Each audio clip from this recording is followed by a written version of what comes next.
Tuhan Yesus Kristus.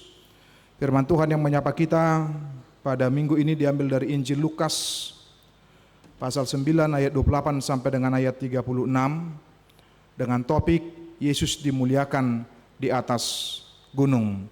Demikian bunyi firman Tuhan buat kita. Kira-kira 8 hari sesudah segala pengajaran itu, Yesus membawa Petrus, Yohanes dan Yakobus lalu naik ke atas gunung untuk berdoa. Ketika ia sedang berdoa, rupa wajahnya berubah dan pakaiannya menjadi putih berkilau-kilauan. Dan tampaklah 2 orang berbicara dengan dia, yaitu Musa dan Elia. Keduanya menampakkan diri dalam kemuliaan dan berbicara tentang tujuan kepergiannya yang akan digenapinya di Yerusalem. Sementara itu Petrus dan teman-temannya telah tertidur, dan ketika mereka terbangun, mereka melihat Yesus dalam kemuliaannya dan kedua orang yang berdiri di dekatnya itu. Dan ketika kedua orang itu hendak meninggalkan Yesus, Petrus berkata kepadanya, "Guru, betapa bahagianya kami berada di tempat ini.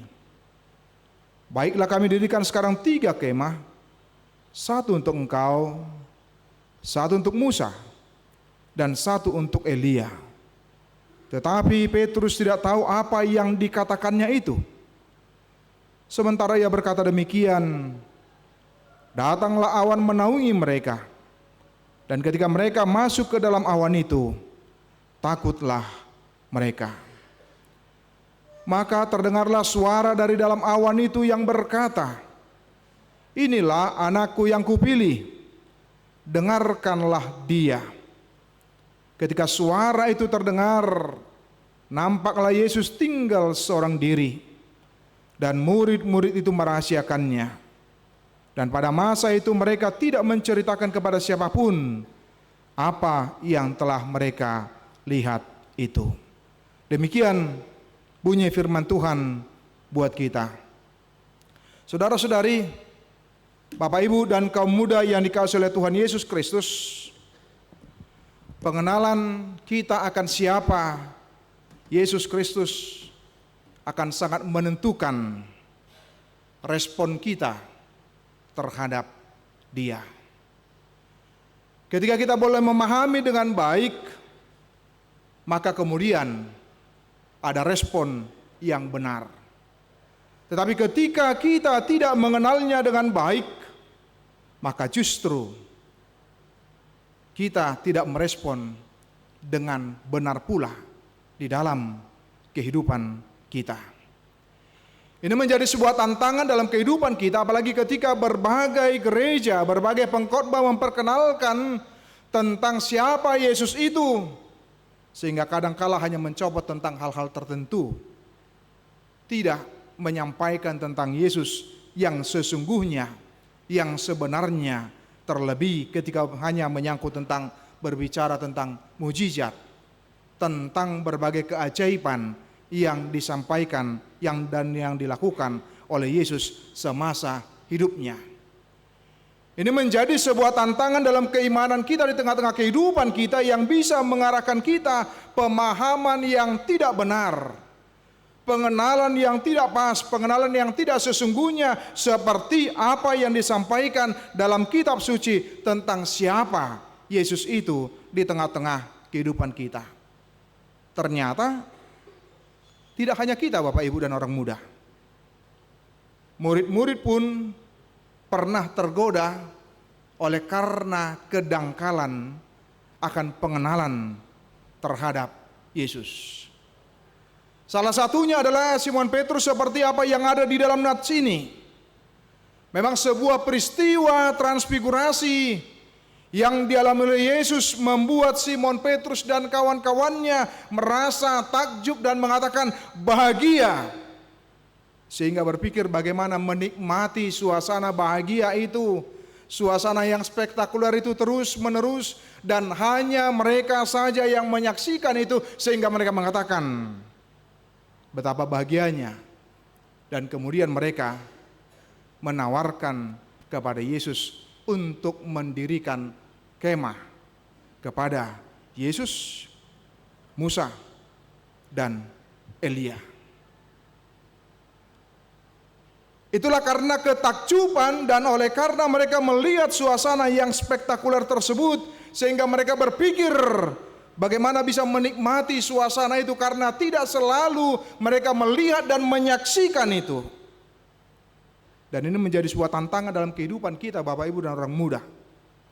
Pengalaman rohani kita, pengalaman apapun itu, mungkin dilepaskan dari bahaya, kecelakaan, mungkin kita disembuhkan dari sakit penyakit, mungkin kita mengalami sebuah peristiwa yang spektakuler menurut kita, maka kemudian kita berpikir, dan ini menjadi godaan bagaimana memperlakukan Tuhan itu sesuai dengan selera, kemauan, dan keinginan kita.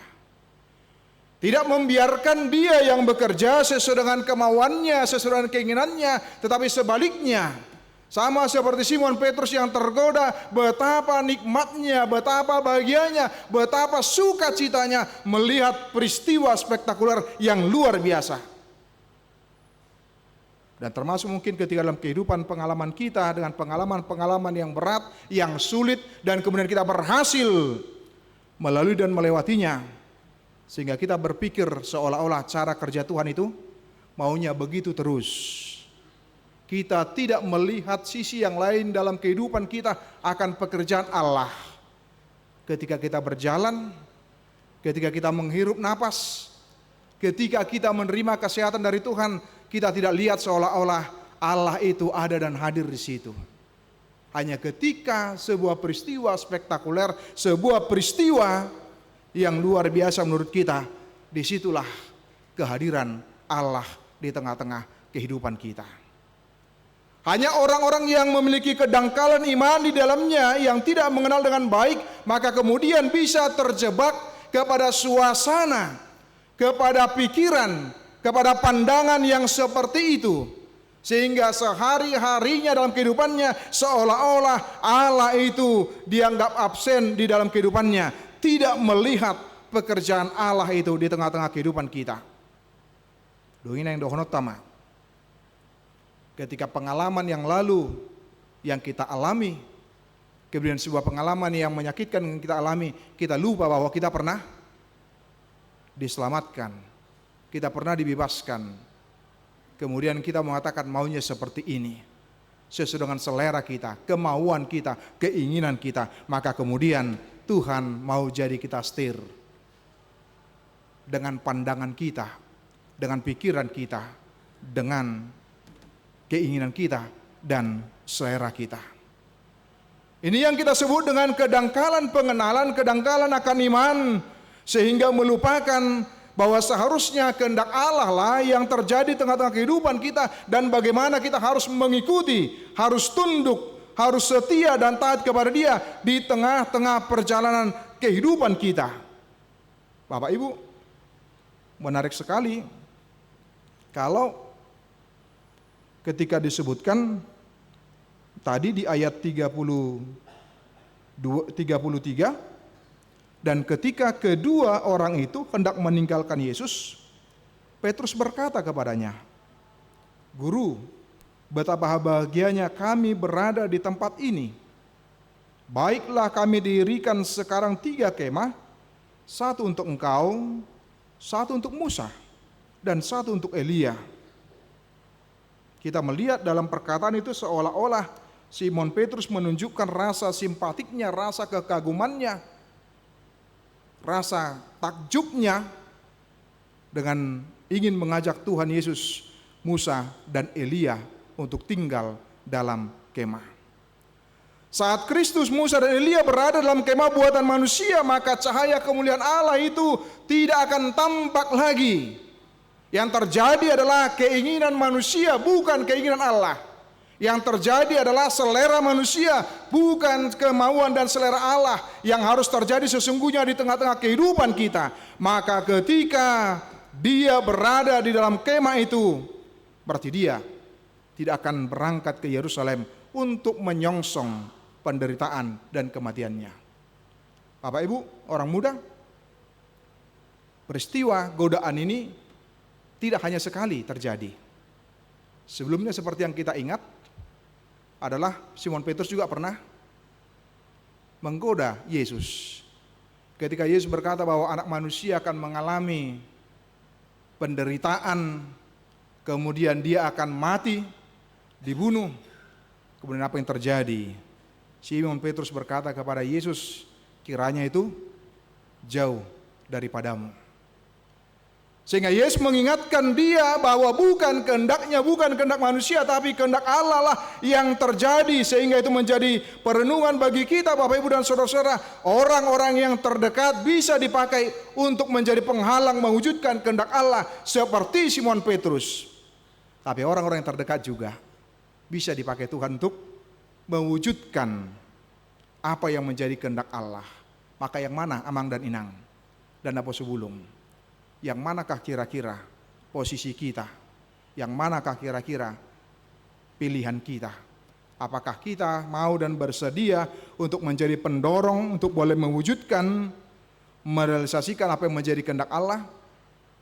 Ataukah sebaliknya kita menjadi penghalang atas mewujudkan kehendak Allah di dalam kehidupan kita sebagai orang yang percaya? Alehu pikirlah, apalagi dengan naik usia 5 tahun, justru sebaliknya date, ikon gabe pendorong date, mewujudkan kehendak Allah. Amin.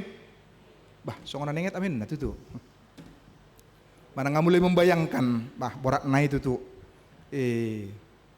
maul naik itu tuh, lagi. Apalagi ketika sudah dicekok kita dengan ahada warna teh, diberikan pandangan dunia kemudian ada videonya, bah ahada pemuseng, ini kan.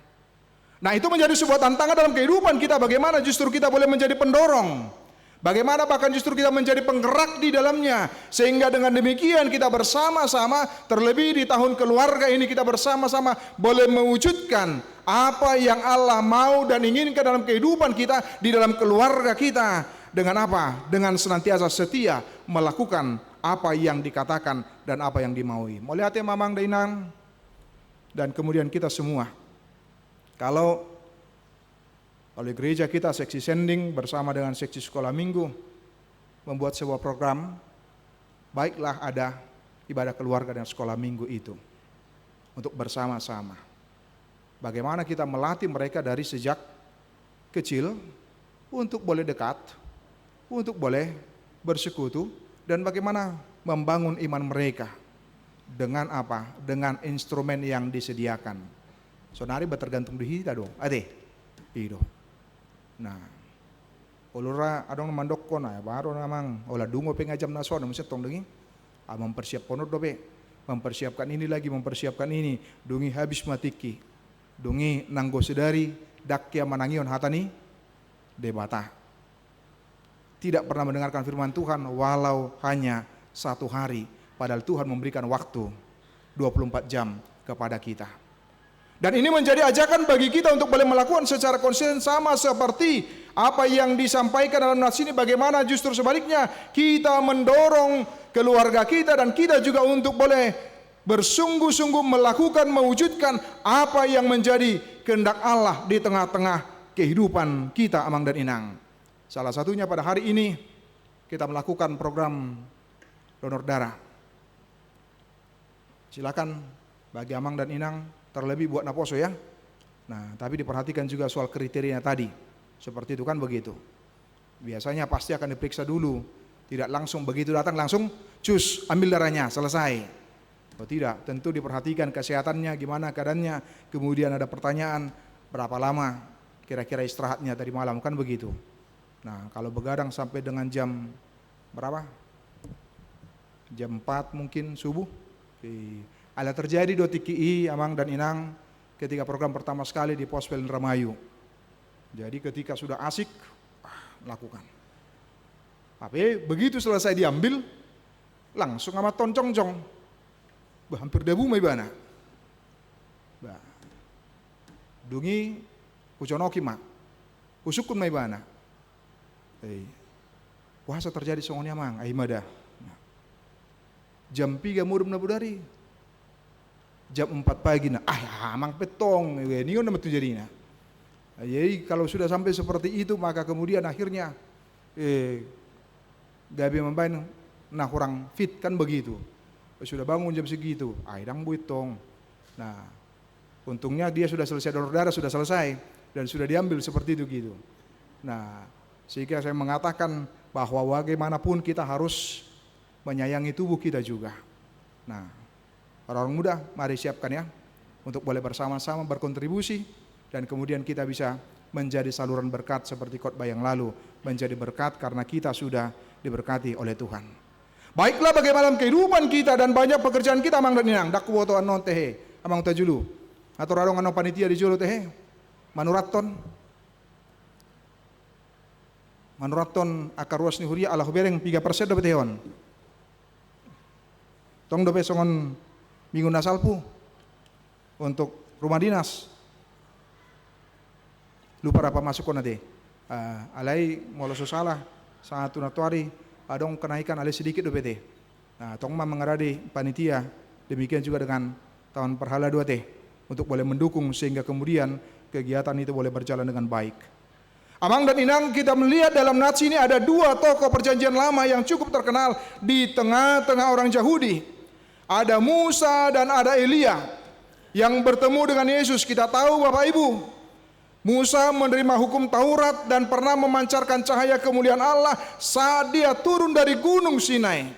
Walau hanya sementara. Sampai-sampai ketika dia turun, wajahnya bercahaya, kemudian orang Israel tidak mampu melihat, dia harus menutupi dengan selubung. Tetapi kemudian setelah itu selesai. Tapi lihatlah Yesus yang adalah cahaya kemuliaan Allah itu sendiri.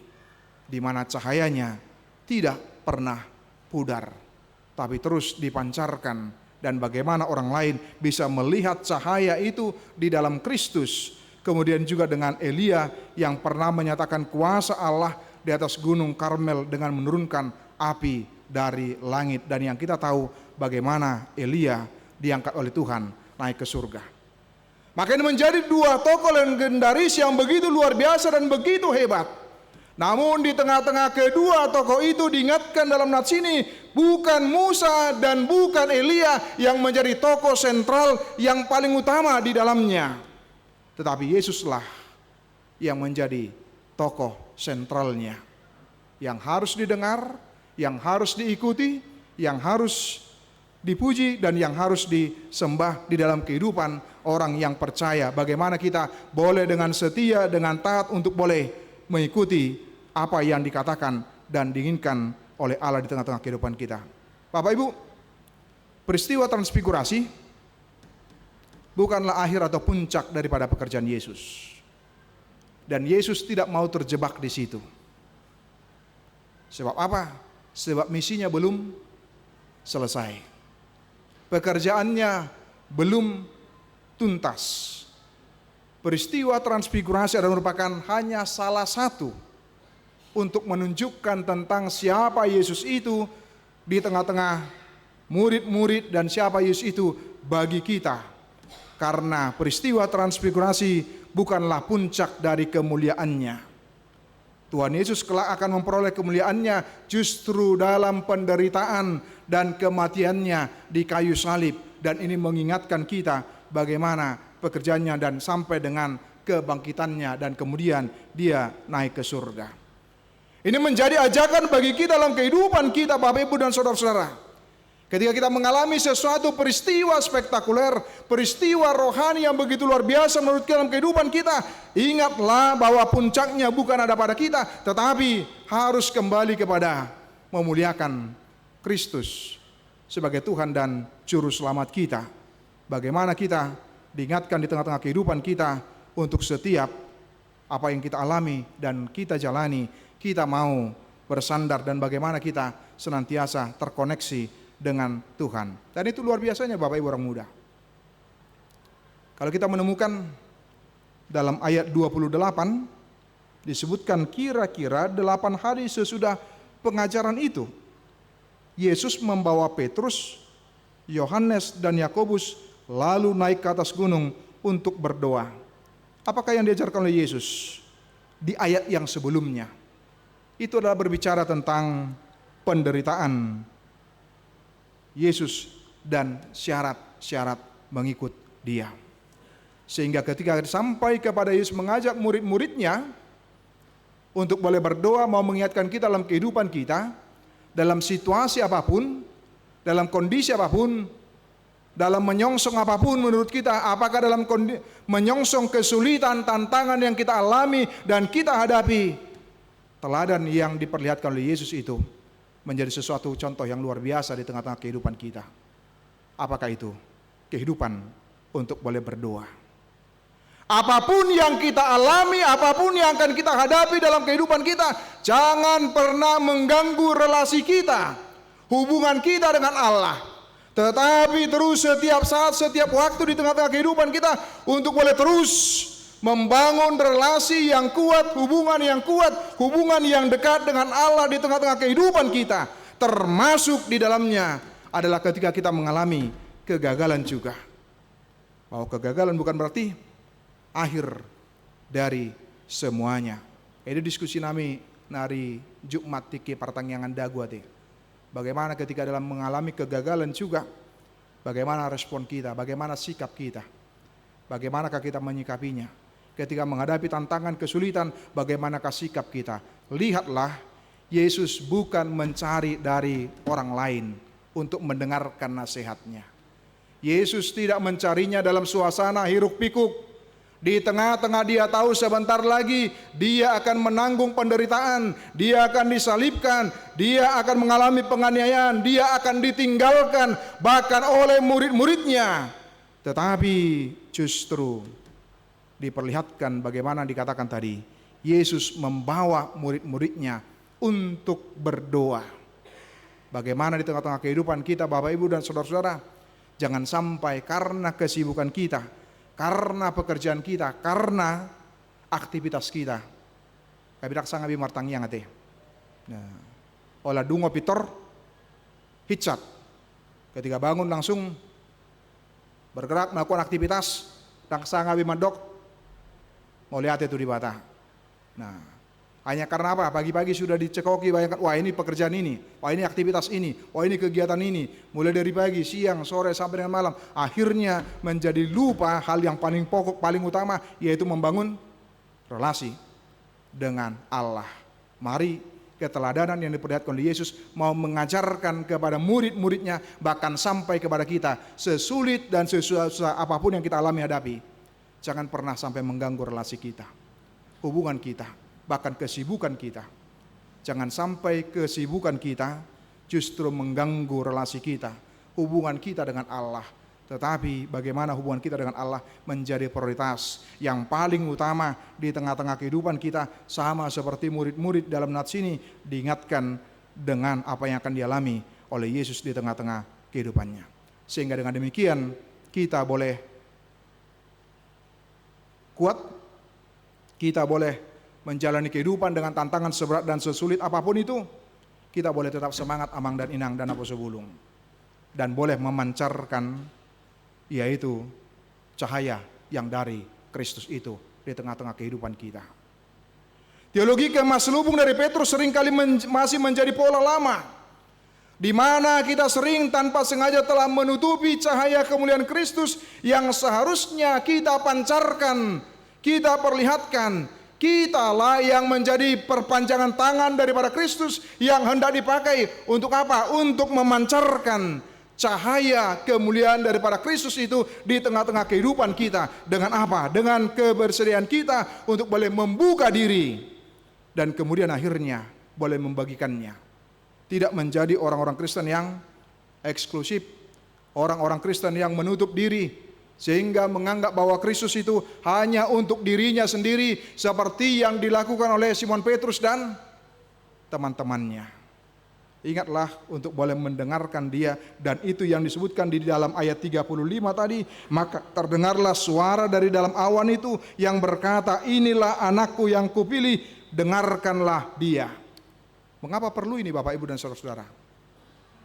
Menyegarkan ulang. Peristiwa pertama adalah ketika Yesus dibaptis. Maka kemudian Allah menyatakan siapa Yesus itu. Kemudian sambut ketika dia mengalami peristiwa transfigurasi, kemudian ditegaskan dan ditekankan kembali, yaitu bahwa inilah anak yang kupilih, dengarkanlah dia. Supaya murid-murid tidak terkonsentrasi, tidak terfokus hanya kepada apa? Hanya kepada penderitaan. Seperti tantangan yang dialami oleh Yesus. Perintangan yang dialami oleh Yesus, penganiayaan, dan kemudian penderitaan yang dialami dan dihadapi. Tapi tetap mendengarkan dia, sehingga mereka boleh yakin dan percaya terhadap siapa Yesus itu dalam kehidupan mereka dan juga dalam kehidupan kita. Bapak Ibu Saudara, teologi selubung hanya menjadikan diri kita untuk menjadi pribadi yang egois dan eksklusif. Karena apa? Karena kita hanya menikmati kita dengan dia saja. Kita mengabaikan orang lain. Kita mengabaikan hubungan kita dengan sesama kita, padahal justru hubungan kita dengan Allah semakin mendorong kita, memotivasi kita, menyemangati kita di tengah-tengah kehidupan kita. Untuk apa? Untuk boleh menjadi berkat dan sukacita. Amang inang alami guna salpu pelantikan dangi maratusi saya pikiri, sedih hari do selesai narakku. Gabe lupa mandok melihat itu pengurus naliling ate. Mau lihat mak dia ka amang dan inang dan apo sebulung yang boleh melayani dengan baik. Tapi yang paling utama sesungguhnya yang kita syukuri adalah kalau kita masih dipakai oleh Tuhan. Lu udah lupa lah ngau bayakon 3 menit manon namata sekretaris Surya maju guar na marsa ratus onaraku sedeliling tahad dopen nona karuas ni Huria untuk mendengarkan inaruhakan masih bisa kan nanti bertahan kemudian bersama-sama alaipe ba melihat mate akamang do tinang, biarlah apapun yang kita lakukan, yang kita kerjakan itu adalah bagian dari memancarkan cahaya daripada Kristus itu hanya untuk kemuliaan nama Kristus saja di tengah-tengah kehidupan kita. Amin. Kita berdoa. Bapa dalam surga, terima kasih jikalau pada minggu ini Engkau mengingatkan kami bagaimana kami hendak Engkau pakai untuk memancarkan cahaya yang daripada Engkau Tuhan. Biarlah Engkau memampukan kami, menguatkan kami, meneguhkan iman kami akan pengenalan kami terhadap Engkau sebagai Tuhan dan Juru Selamat kami ya Tuhan. Demikian juga Engkau memanggil kami untuk boleh sungguh-sungguh menjadi alat yang Tuhan pakai memancarkan cahaya Tuhan di dalam kehidupan kami sehari-hari. Baik di keluarga, baik di tempat kami bekerja, baik di tengah-tengah lingkungan kami, dimanapun kami berada. Allah merupakan peluang dan kesempatan untuk memancarkan cahaya yang dari Engkau ya Tuhan. Mampukan dan kuatkan kami untuk boleh memancarkan cahaya yang dari Engkau, supaya nama Tuhan dipermuliakan. Terima kasih Tuhan, kami mau berdoa untuk jemaat-Mu yang boleh bersukacita pada minggu ini dengan ulang tahun usia dan ulang tahun pernikahan. Terima kasih untuk setiap kebaikan yang boleh dirasakan oleh jemaat-Mu. Demikian juga dalam kebersamaan.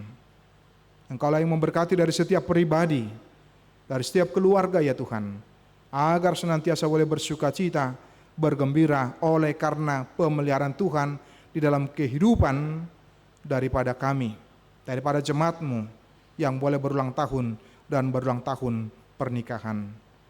Tuhan, Engkau tahu ada banyak program yang harus kami lakukan dan kerjakan di tengah-tengah gereja-Mu ini. Dalam proses pembangunan rumah dinas, biarlah ya Tuhan, Engkau yang menggerakkan hati kami untuk boleh memberi yang terbaik di dalamnya sebagai wujud nyata dukungan kami ya Tuhan terhadap proses pembangunan tersebut. Berkati proses pembangunan agar kiranya boleh berjalan dengan baik ya Tuhan, dengan hikmat dan kebijaksanaan Engkau ya Tuhan, atas para pekerja, tukang yang mengerjakannya juga Tuhan.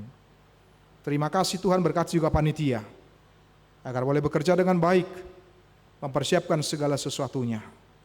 Kami juga berdoa Tuhan, melalui kegiatan donor darah pada hari ini, biarlah Engkau membuka hati kami, karena kami sudah menerima berkat dari Engkau dengan kesehatan, dengan kekuatan, dan juga kami boleh Engkau pakai sebagai saluran berkat dengan kegiatan donor darah pada hari ini Tuhan.